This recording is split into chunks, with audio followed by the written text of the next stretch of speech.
Longevity Forum webinar, Jab 1, Sarah the Milkmaid and Blossom the Cow.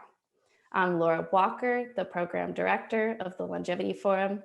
The forum is an initiative co-founded by Jim Mellon, Defina Grazzi-Penny, and Andrew Scott for achieving longer, healthier, and more fulfilled lives for as many as possible. The invention of the vaccine is more important than ever today. Today, Father Michael Collins will join us through the history of this life-saving technology. Father Michael studied philosophy and Greek and Roman civilization at University College Dublin and theology at Holy Cross College. Following ordination, he pursued postgraduate studies at the Pontifical Institute of Christian Archaeology in Rome. Father Michael taught several universities and is the author of several books on history, travel, the papacy, art, and literature. Thank you again, Father Michael, for being here today. Thank you very much, Laura, and it's wonderful to be able to join up today. We've got a lot of listeners from different places. I see our listenership is growing, or perhaps I should say our viewership is growing. So hello to Arizona, Florida, New York, London, Dublin, Hong Kong, Singapore, and I'm sure there's lots of other places. And I know people are listening back by YouTube, which is a terrific thing, because it's like when you miss a series on TV, you can just go and click back. And one of the great things about this also is when you get bored with me, you can actually put me on pause, or you can even put me on full stop. Anyway, I was just thinking, first of all, as usual, I've got you here under false pretenses, because I said we're going to talk about Sarah the Milkmaid and Blossom the Cow. And if you listen on, if you stay with me without putting on the pause button or the stop button, I think you'll find out what this is all about. But this is for our part of the atmosphere in the Northern Hemisphere. It's butterfly season, because it's coming into high season of summer. And in fact, in a few days' time, we celebrate the longest day of the year on the 21st, 22nd of June, and the shortest night. So the butterflies are all busy doing what they do, leaving their little shells as caterpillars in order to burst out as those multiform winged creatures. And one of the stories that scientists have caught our imagination with is saying how even a little beat of a butterfly wing is going to have an extraordinary effect on the other side of the world. Now, that sounds bizarre, because how could a tiny little diaphanous wing do something to cause a storm in China, let's say, or vice versa? Doesn't make any sense. And yet that's a law of mathematics, and we believe the scientists who explained that to us in simple terms so we can understand it. But there's a lot of math goes into it at the background. And I think that's a good analogy for the story that we're going to look at today, because all of us have been hit over the last 18 months, without exception. Every single individual on this planet has been affected by the COVID-19 pandemic, which is sweeping the world, and it's still not over, and it may never be over. So those of us who knew very little about viruses are either now pro-virus or anti-vaxxers. There's very few people who are in between who are going to say, well, I'll just, I'll see how things are going. And there's very, very few people who are saying, oh, I'll let other people take the vaccine and I'll duck down and keep my head in and stay inside until it all passes, because we don't have the luxury of that. We just have to make a choice. Some of us have to make a sacrifice. We're not so sure about what we're entering into, because it is new and it's unknown. But I'd like to tell you the story about 3 extraordinary people who have made this vaccine journey possible for us. And they lived quite a long time ago, over 2 centuries. So let's start and go and meet them. There's a charming tale of how the originator of the vaccine, Edward Jenner, learned his trade from the experience that he had meeting a young girl, Sarah Nelmes, who was a milkmaid on a local farm. And according to the story, he noticed that milkmaids and farmers in general did not suffer from the pox, the virus which had killed hundreds of thousands, if not millions of people over the centuries. Unfortunately, the story is probably untrue, but what we're going to do is go behind the story and find out a little bit about what it tells us of the discovery of this means by which we have been saved. People don't really know, scientists I should say, don't really know exactly when these viruses emerged which have threatened humanity. And as we've learned over the last 18 months, viruses can be benign or they can be malign. They can be good for us or they can be bad for us, but largely they are to be best avoided. It's thought that probably the viruses which we're experiencing now, the zoonotic viruses which are moving from animals into the humans, probably came about maybe 10,000 years ago when people began to settle with domesticated animals and moved into farming rather than hunting and gathering. And it's because of that that the viruses have grown within the human population. And the smallpox virus, which we're going to be occupied with today, killed hundreds upon hundreds of millions of people over the centuries. And it was really only totally eradicated in the last 50 years. It's an extraordinary thing also to think that there was almost no sign of the pox itself, but we have indications and we have stories. For example, Ramesses V, who was an Egyptian pharaoh who lived around just over 3,000 years ago, when his mummy was excavated from the Valley of the Kings, it was noticed that the cadaver had pock marks on the face, and it's presumed and thought that this was a case of smallpox.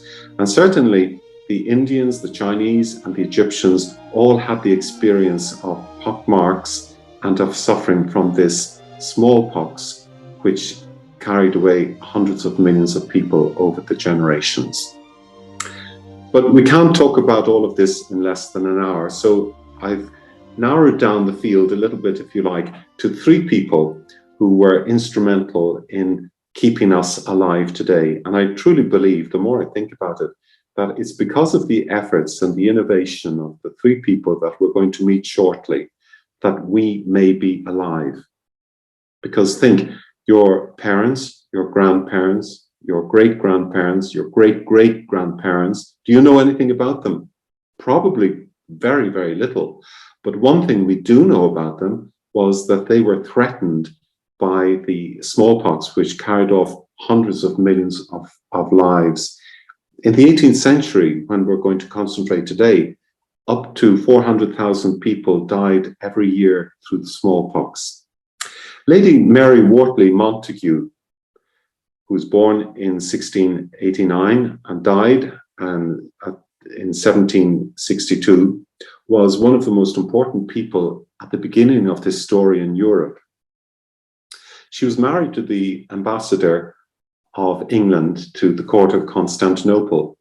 And in 1513, her brother contracted smallpox and didn't survive. She herself also caught it because it's a highly infectious disease, and her face was greatly transfigured. Although, interestingly, you'll notice that many people who painted her, because she was an aristocrat and she had many portraits painted, many of the artists avoided showing these pock marks in her face. But throughout the 18th century, it was enormously common for people to be affected by the pox. And those who survived usually had pitted faces, especially men. But women also were obliged to wear a heavy makeup. And the makeup also contained lead, which sadly also contributed to their demise. So if the smallpox didn't carry them off, the lead poisoning in their makeup finished them off. Now, the other thing about it is, if you ever go to some of the aristocratic houses of the 18th century, you may notice the fire screen, which looks a little bit unpractical because it doesn't seem as if it's going to stop the coals jumping out of the wood spitting from the hearth. In actual fact, that was put at face level so that when you were seated, the heat of the fire did not make your makeup melt. Because if you went too close, if you were very cold and you imagine you went too close to the hearth, that would actually have an effect on your makeup. And then you also would have to deal with the embarrassment of your face melting in front of your friends and family. But Lady Mary Wortley in 1715 was recovering from her dose of smallpox, and her husband the following year was appointed by the king to go to the court of Constantinople to be represented in the court of the Ottoman Empire. The couple headed off. It took them about the best part of a year, in fact, to make the journey across, leaving London and going overland. Again, keep in mind, the only way you could travel in those days was ship and carriage. There were no planes, but they eventually arrived over, and they were there just for a short period of a little over a year when they were recalled to London. But Lady Mary, during that period, fell in love with Constantinople. She found it a fascinating city. Of course, it was a city which had been Christian and had been conquered by the Muslims in 1453. So that cross between Europe and Asia, that cross between the Greek and the Arabic culture and a Roman civilization, was fascinating for her. And she enjoyed her period and was very pleased, in fact, to be delayed by pregnancy from her return to London. She continued throughout her life to talk about these 2 years as being the happiest of her life. She adopted that dress. And one of the things that she was fascinated by, of course, was the way in which the Arab women mingled together. It was very much a segregated society. But while she was with them, she noticed a curious thing, that every autumn, every fall, the women, especially the older women, gathered the young children into the courtyard of their zanadin, which is the equivalent of a meeting house for women, and they inoculated, or they gave a little variolation, a little mark of a virus onto the skin of these young children. And that, they explained to Lady Mary, was to protect these children from getting ill.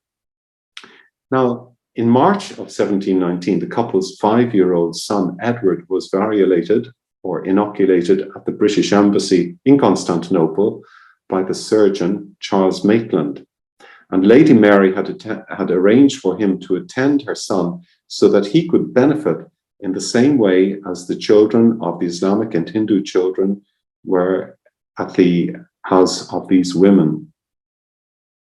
When she came back to London, people thought she was a little bit mad. She insisted on her children being vaccinated, and people, of course, didn't fully understand.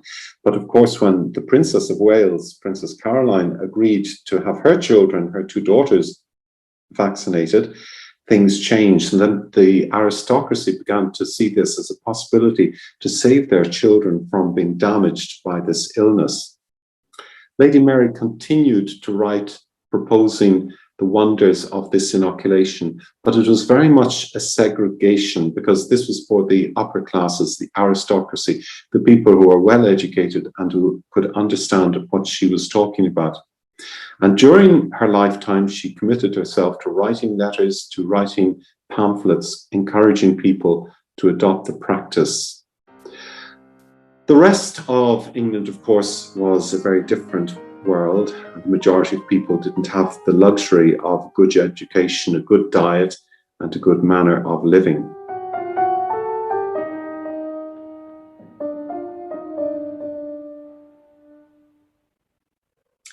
The Industrial Revolution towards the second and third part of the 18th century in England developed production methods that had not changed for centuries in farming and in textile production.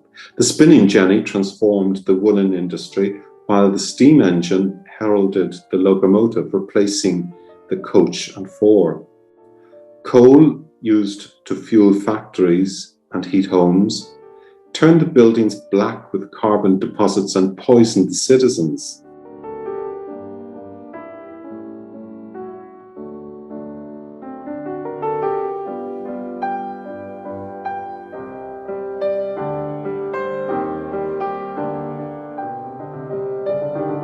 Trains, trams, and omnibuses pushed people out to settle in new suburbs, covering areas of green, legitimate areas which were given to the people for a small amount in exchange for a just rate.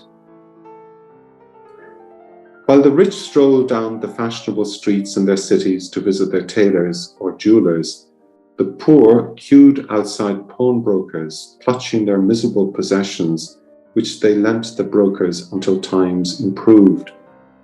Often, rather than improving, they deteriorated, and pubs and alehouses became the refuge of their wretched lives. When all hope died, they were literally carted off to the workhouses or prisons. Disease ensured that the last chapters of their lives were mercifully short, and every cemetery had a plot where paupers were thrown and covered with quicklime.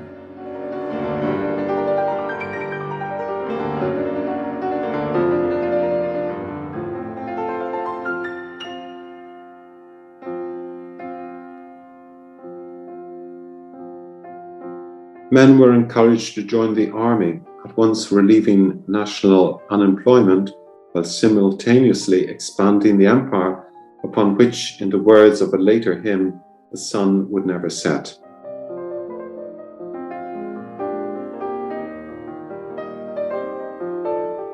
Social mores were strict. The rich generally conserved and preserved their wealth, propped up by the moral teaching of the established church.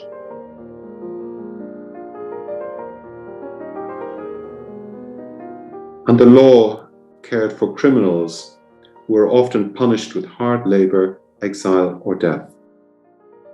The death penalty was administered by hanging, and executions took place in public.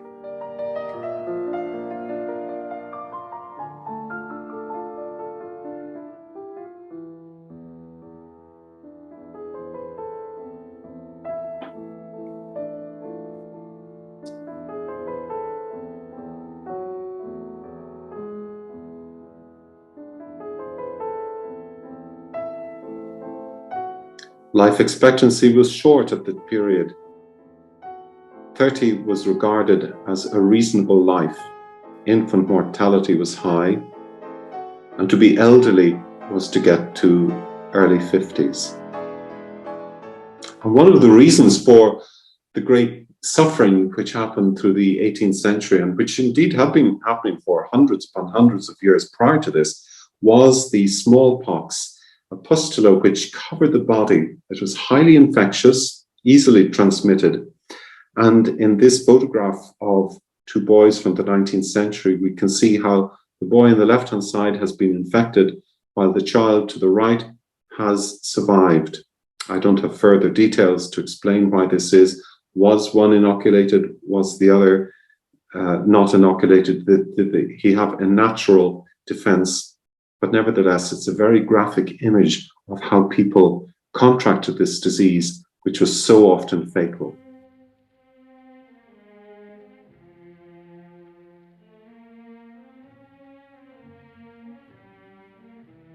Scabs formed over the pus-filled fistula, and these then joined together, very often causing blindness for the victims.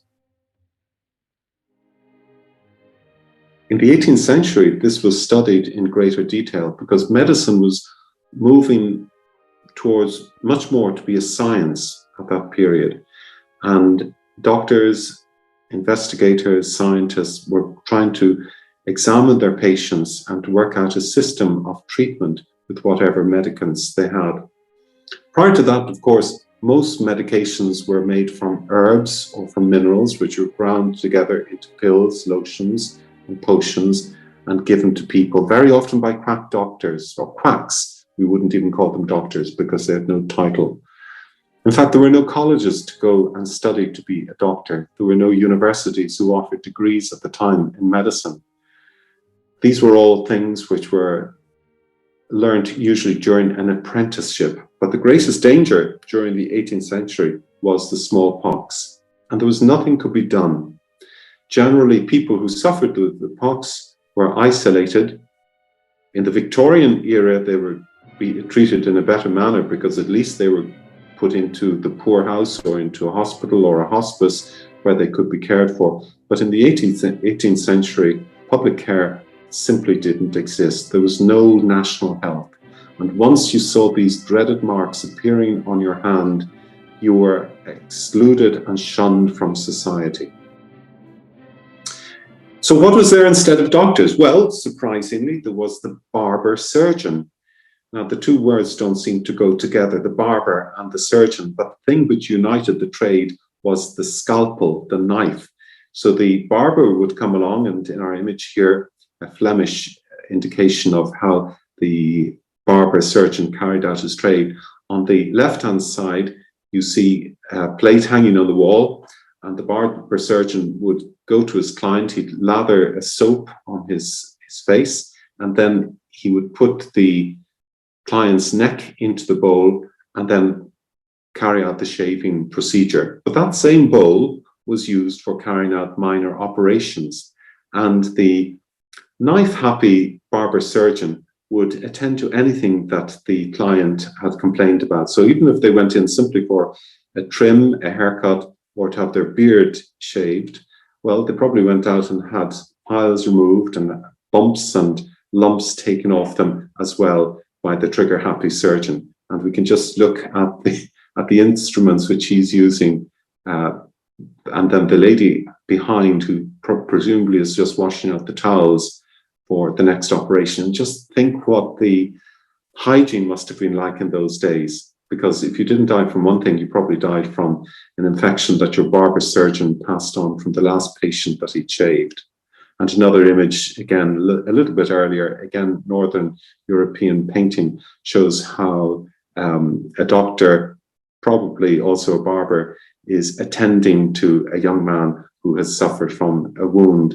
And on the right-hand side, you'd see a close-up of what he keeps on his shelf. And in the jars, again, none of this would be hygiene. None of the knives, none of the forks, none of the instruments or scalpels would have been cleaned with distilled water, anything more than alcohol.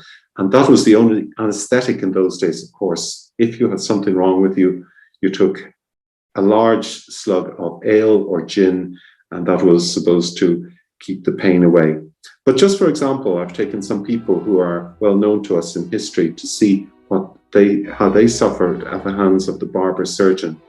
Handel, Georg Friedrich Handel, who died in 1759, was attended in 1750 by a barber surgeon, a very well-known surgeon, in fact, and highly respected, and he attended him in order to have his sight restored. We don't know what happened, but we do know that shortly afterwards, Handel went blind. It could have been cataracts, it could have been glaucoma, it could have been any number of eye issues which today are routinely taken care of. And as you know, the cataract operation is the most successfully carried out operation in the world. Johannes Sebastian Bach also lost his sight prior to his death in 1750.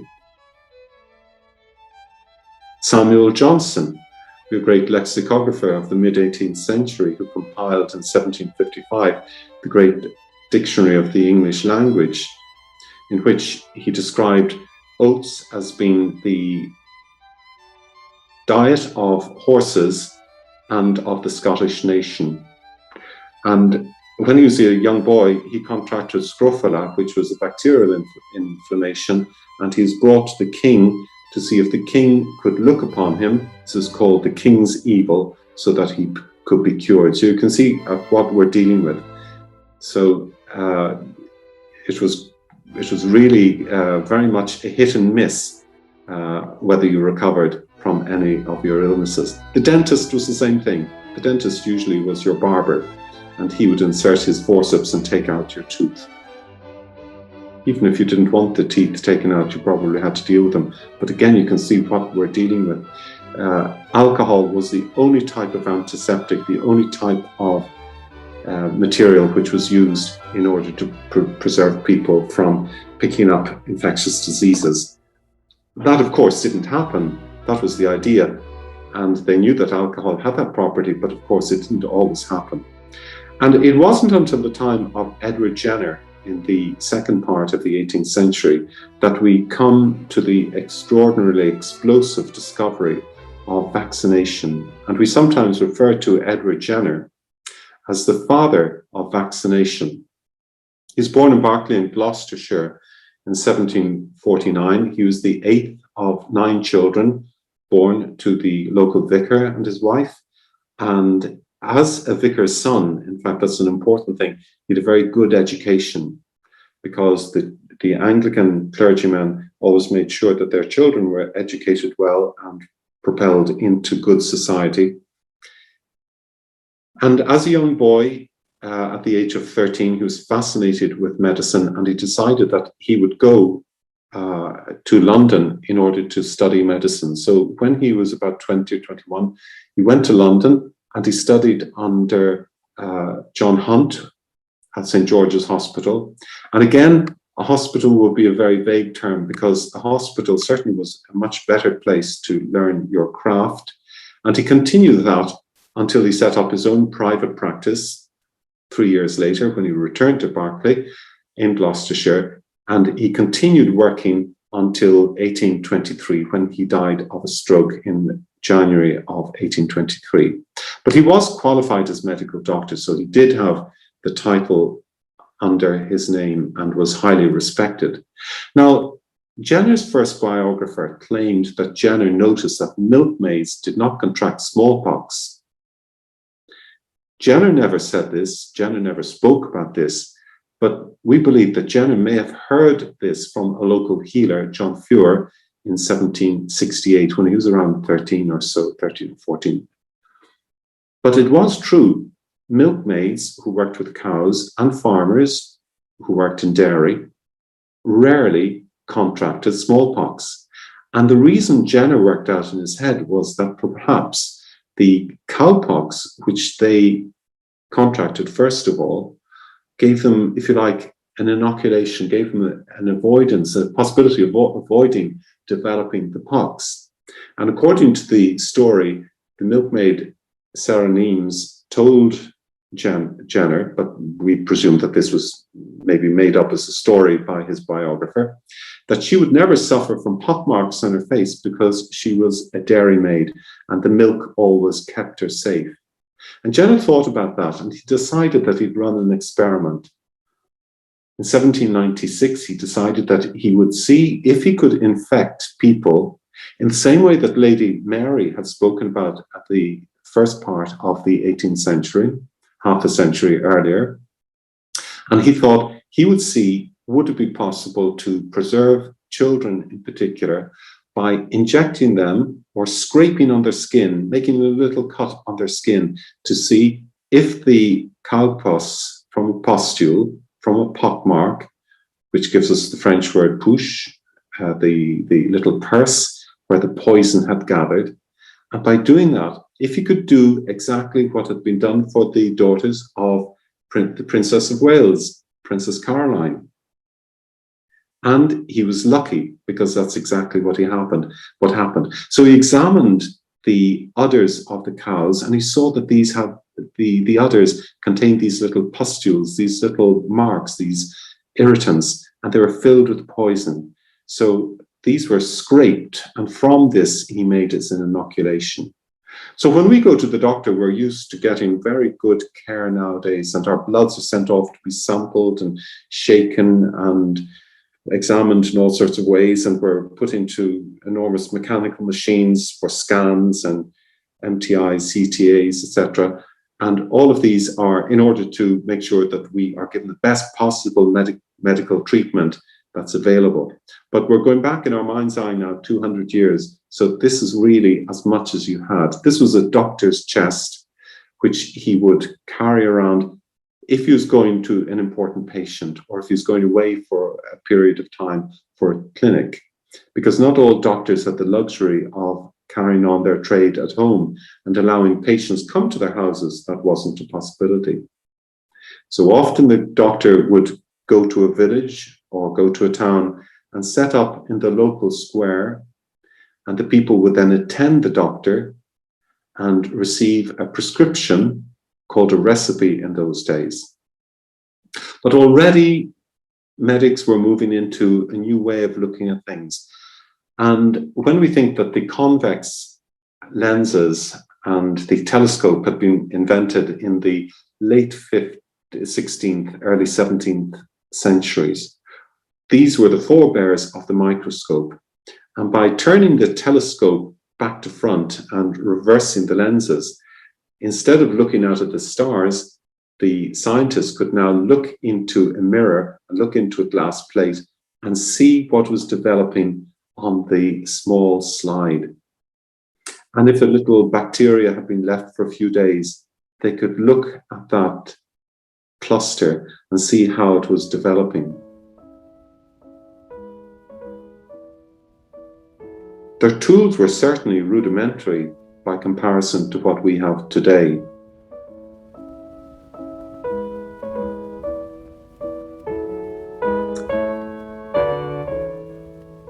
Jenner became very popular as people realized that his method was successful.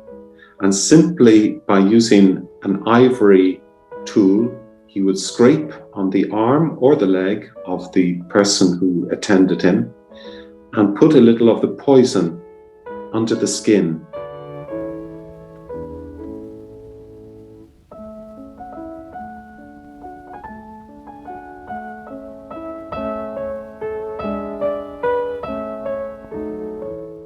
And the key to all of this was the cow. Vaccination comes from the Latin word for a cow.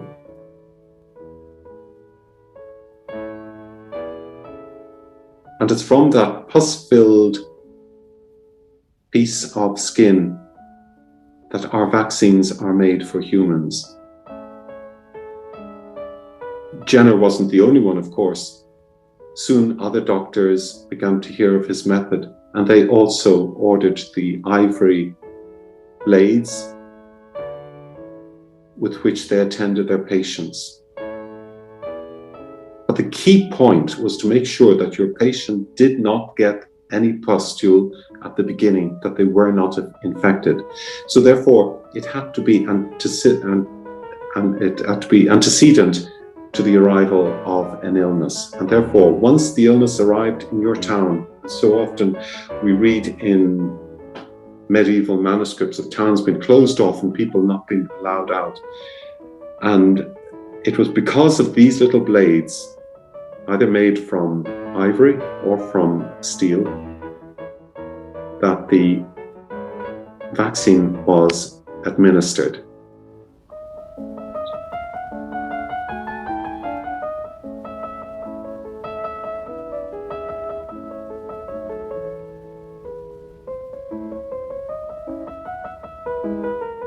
Today we talk about the anti-vaxxers, the people who don't want to take a vaccine, who don't believe in the vaccine and think that it'll do all sorts of things to our DNA, to our PPS, to our QQR, any initial which they don't understand or which we don't understand. And it's a totally human reaction, because nobody in their right minds would want to put a little poison into their body.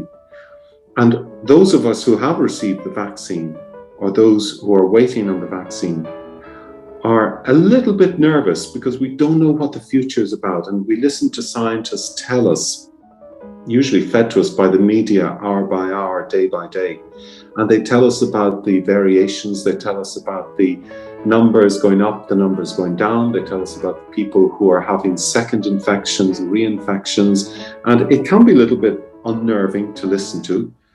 You certainly need nerves of steel. And this cartoon from the time, more or less a little bit after Jenner, indicates what the anti-vaxxers were like as well.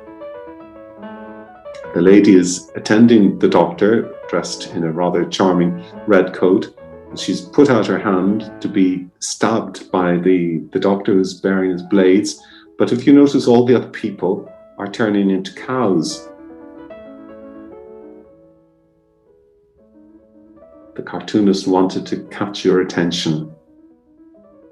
But nevertheless, Dr. Jenner was acknowledged as the great doctor who conquered the cowpox, and he was awarded that from a number of medical establishments for his achievements.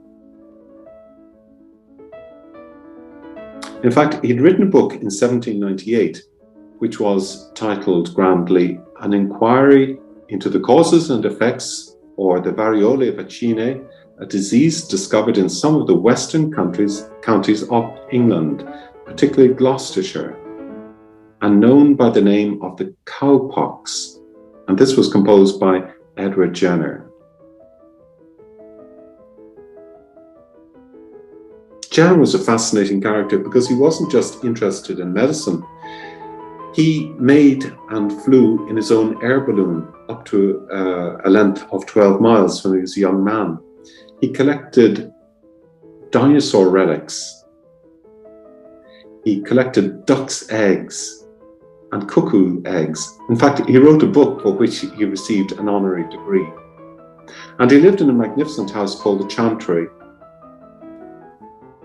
because he was very successful in what he did. And the Chantry is still a house which can be visited and is increasingly visited by more and more people as we look back to see the contribution which he made to our world today and the amount of lives which he must have saved.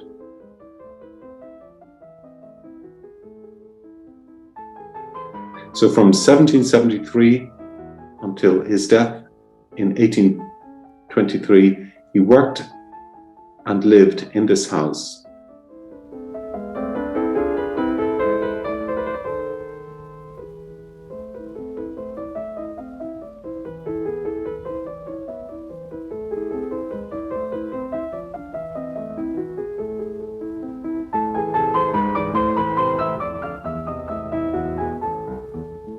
And on the floor we have some eggs and some of the little fossils which he had unearthed and proudly kept at home.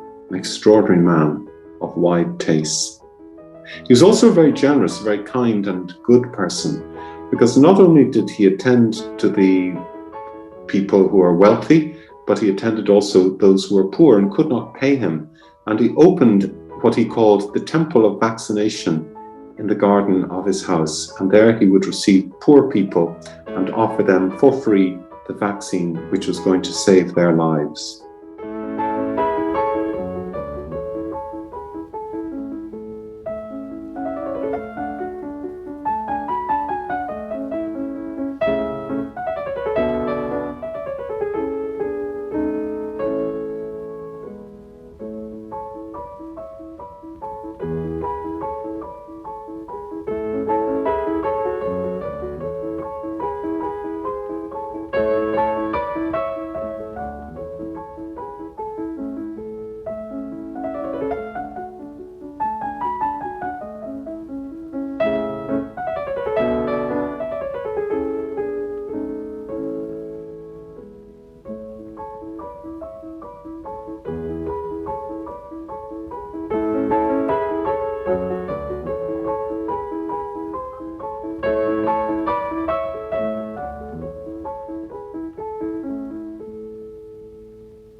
Jenner continued to live in Berkeley until his death and was highly regarded by all who knew him. But there was another claimant to the name of the great vaccinator. If we could say that Lady Mary was the mother of English vaccination, Edward Jenner was the inventor of vaccination in the broadest sense of the word and made it most acceptable and popular in England. There was a farmer called Benjamin Jesty, who was born in 1736 and died in 1816, who also laid claim to being a man who saved hundreds upon hundreds of thousands of lives. And how did he do this? It was similar to the way that we're dealing with Edward Jenner's memory. For in 1774, Benjamin Jesty inoculated his wife and two sons during a local breakout of the pox. Knowing that milkmaids rarely develop smallpox following an infection with cowpox, his family survived, although his sons made a more speedy recovery than his wife. And he recalled how ill she was for several weeks. And that also helped him understand that young people have a stronger resilience He referred to it as resilience. Today we call it the immune system. But that resilience generally decreases as we get older and is nothing as strong as it had been. There was always worry about vaccination that continued. Even to the present day, we have our anti-vaxxers, and they have a valid point because there are so many unknowns, especially with new vaccines. And as we've seen, the vaccines which have been produced in the year 2020 to 2021, and those which will be produced over the next few years and improving all the time, and the boosters that we need, and our second jabs, etc. All of these are understandable because we're facing into the unknown. But at the same time, we are at an abyss. We're at the edge of a cliff because we either decide not to be vaccinated and to accept the consequences, which were invariably of death and enormous human suffering, or for the greater common good, we accept the unknown and accept the jab. Now, many of us will have a sense of self-preservation, understandably, and that also has to be acknowledged. But for many, many people, and for these cartoonists, remember in the newspapers of the day, there were no photographs. It remained a constant theme and a constant worry. Benjamin Jesty eventually died at the age of 79 in 1816. His wife continued on as a widow and died in 1824 at the age of 84.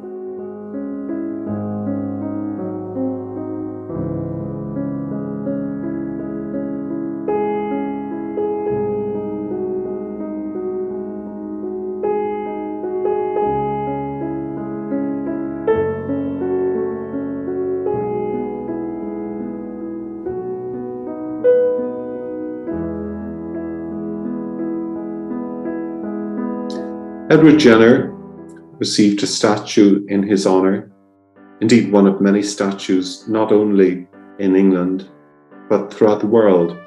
Memorials, medals, medallions, statues, paintings, sculptures, all of these recall the extraordinary contribution not only of Edward Jenner, but of all those farmers, of the milkmaids, of the local country observers whose contribution to our life is immeasurable.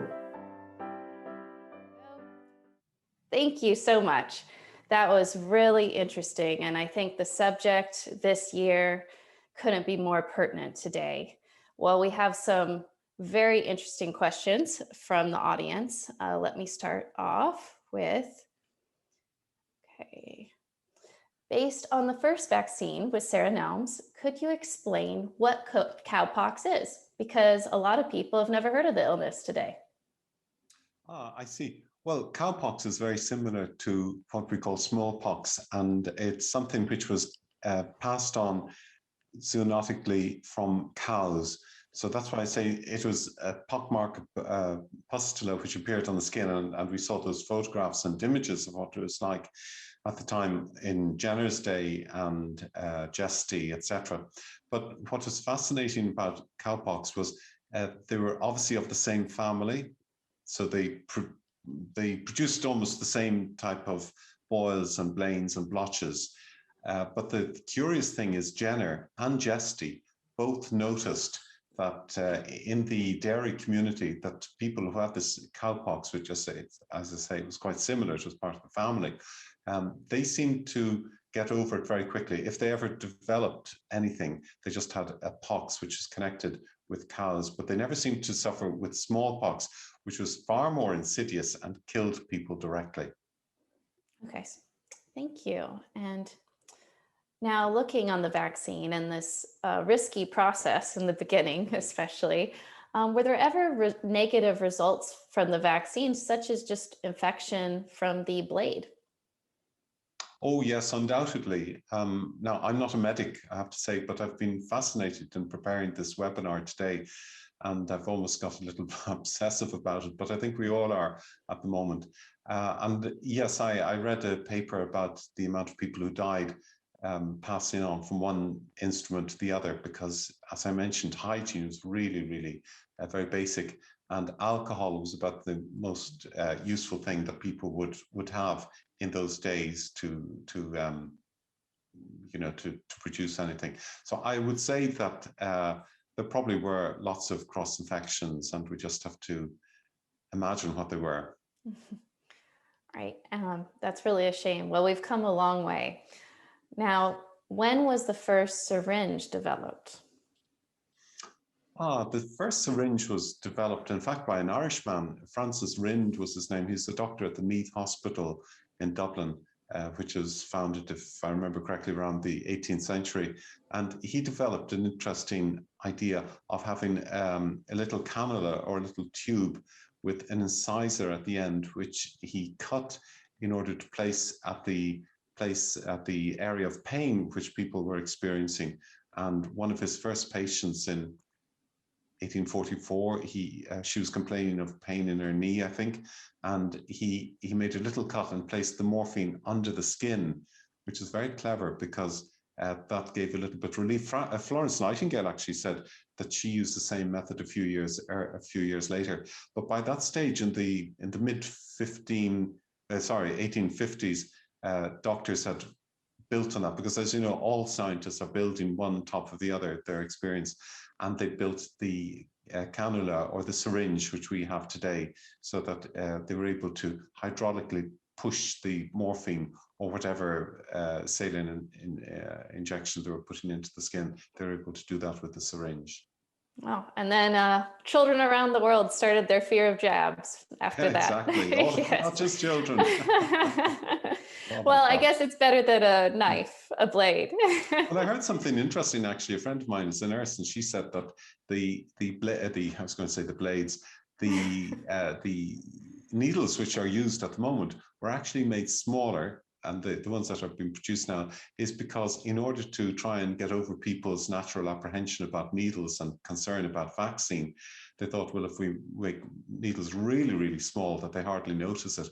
And she said when she was doing her training to do the vaccination, that people, the medical staff were told, try and distract the patient, talk about the birthdays, say how well they look, that their hair is lovely long, their hair is lovely short, just talk about anything and get the needle in and get the needle out. Yes, that's true. Good advice. Or you can watch Father Michael's webinar to be distracted as well. Well, that's only prescribed for insomnia. Oh, great. Okay, now, did the life expectancy decrease in the 18th century with the Industrial Revolution compared to previous centuries? Yes, that's a very good question, and that's actually quite true, because first of all, there's a huge increase in pollution, as I mentioned, carbon being emitted into the air. Coal was used. I mean, when you read Dickens, for example, and many of us are familiar with Dickens' papers and his novels, you see young children be sent up as chimney sweeps, sent up the chimneys to clean them. Life was pretty cheap in those days, and families were large, and the reason for that was partly different views on contraception, but also the fact that people wanted to have more children in order to support them in their old age. And there's still parts of the world which have that attitude as well. So yes, life expectancy, in fact, went down in the second part of the 18th century, but then it was offset by other things, improvement in transport and improvement in some type of productions. Like, for example, going down the coal mines was a very dangerous thing, but the coal mine... Thank you very much, Father Michael. Well, that's the end of our questions today, but I'd love it if you could talk a little bit about your next webinar, which is on El Camino de Santiago. Yes, okay, so thank you. As you know, this series that we began with Dafina and Jim and Andrew a few weeks ago, we shot off in the dark. We didn't know exactly what we were going to do. And my idea was that we'd maybe show how artists depicted the human body over the centuries. And it's not just painting and depicting by sculpture or casting or whatever, but it's also seeing what that tells us about the way people lived. So I've tried to choose topics which would be varied and would catch the interest of different people. But one I know is enormously popular is the Camino, the road to Santiago, the Camino of Santiago de Compostela, which is the shrine where it is believed that the Apostle James was buried in the 9th century, or perhaps indeed before, and transferred to Compostela. In the early 1980s, the Great Pilgrimage route, which had seen 400,000 people pass across it every few weeks, had dwindled down to a few hundred. And in 1983, Pope John Paul II made a visit to the shrine. And when he got out of his car to visit the shrine, he asked if he could walk the last few kilometers. He's quite an athletic man. And the people were fascinated to see the Pope take off down with a stick in his hand and walk the last few miles into the town. And since then, the number of people has grown into over 250,000. And I know Martin Sheen made a movie a few years ago, and that also contributed to the popularity. But I've been on the Camino twice. It's a fascinating route, and I know so many people who want to go. So I just thought it might be nice if we made a little trip over the Camino, starting in the medieval period and working right up to the present day. So if you like, I hope you will be able to join us on June the 24th at 5:30. It will be a pleasure to see you. Great. And you can register online on our website, thelongevityforum.com. And if you missed the beginning of this webinar, we will be posting it on our YouTube channel tomorrow. But thank you again, Father Michael. This was really educational and wonderful. A pleasure. See you next time.